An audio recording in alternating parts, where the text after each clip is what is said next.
Hello and welcome to another video from yours truly, Wargamernick.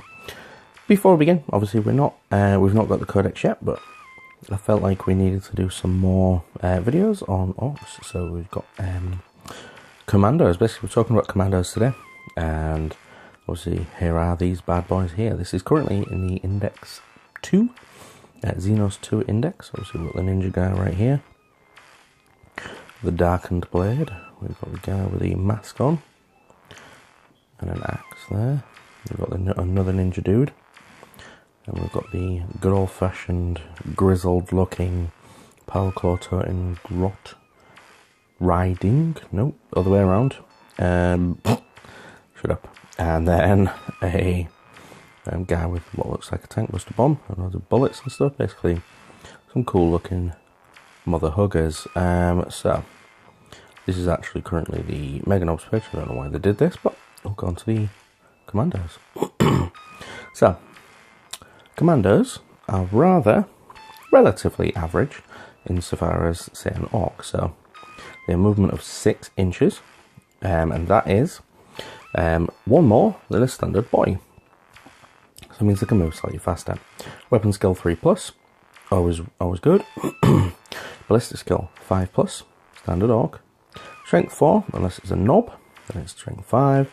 Toughness 4 all round. 1 or 2 wounds if you're a knob. 2 attacks or 3 if it's the boss knob. Leadership 6 and a leadership 7 for the knob. And a save of 6+. So what do Kommandos do differently? So Kommandos, rather unsurprisingly by the name, are generally more specialist. Obviously they would fit more of a blood axe themed army. So what do they have? It says they're armed with a slugger, chopper and stick bombs.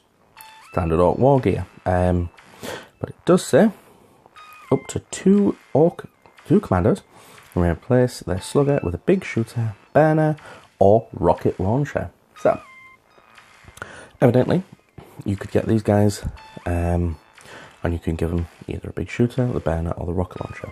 So we'll have a quick thingy. The big shooter is good for distance shots. So effectively you get 6 shots which are decent strength, but they're not going to hit very often. So you're probably only going to hit between 2 out of those 6 times, unless you're hitting on 6s, and then you're going to be hitting 1 out of those 6 times. But you know, it's good for annoying, and they're good for putting on an objective. So obviously, in addition to the rule, when they're in cover, they get 2 to the saving throws instead of 1. I read that differently, but it would give them a 4-up save in cover. Always good. And cunning infiltrators. During deployment, you may set up a unit of Kommandos in hiding. But at the end of any movement phase, so obviously nowadays with the rules as they are, you wouldn't be able to do that at the beginning of the turn unless you was doing it in your own deployment zone, which is a viable thing to do. Probably not going to do that. But second turn you can put them anywhere you like, which means they can be on an objective if it's not within 9 inches of an enemy, and basically annoy your opponent. So if you're keeping them static, both all of them really are going to be quite good.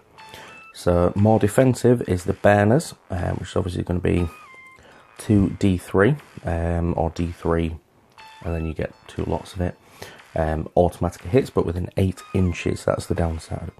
You can obviously have a hidden rocket launcher squad, and then have your boss knob with a choppy weapon. So again, it doesn't give you the option to have the combi rocket. So again, you could have a fiery unit, a explosive unit, or just like a Daka unit, if you could. So hopefully that might change with the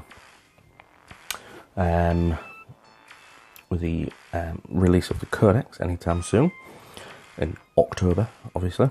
However, that's one way to build them. You can use them that way, or you can build them in a way that you can have up to, let's see, is it 15 models. Obviously Ork boys, standard Ork boys, but can think within 9 inches. So it's one way to get them in and be on the opponent second turn, and bring them, keep them safe effectively. There's slightly higher points than the standard Orc boy though, so whether you want to do that is a different story. Of course, that's up to you. I mean, I like the fluff behind them, that they're un-orky in the way that they're sneaky. So what's 1 second?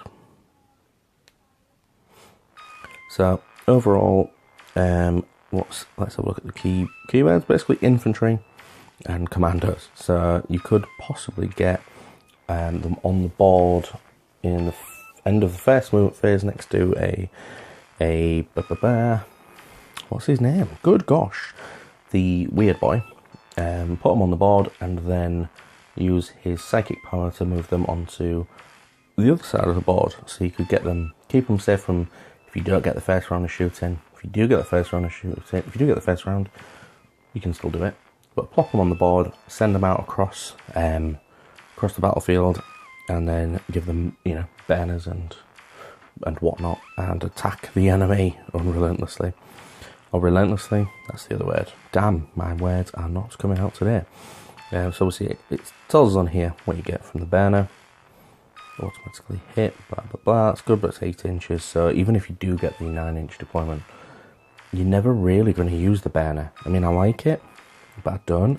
I think they should at least extend that to like to 9 inches even, and make them viable.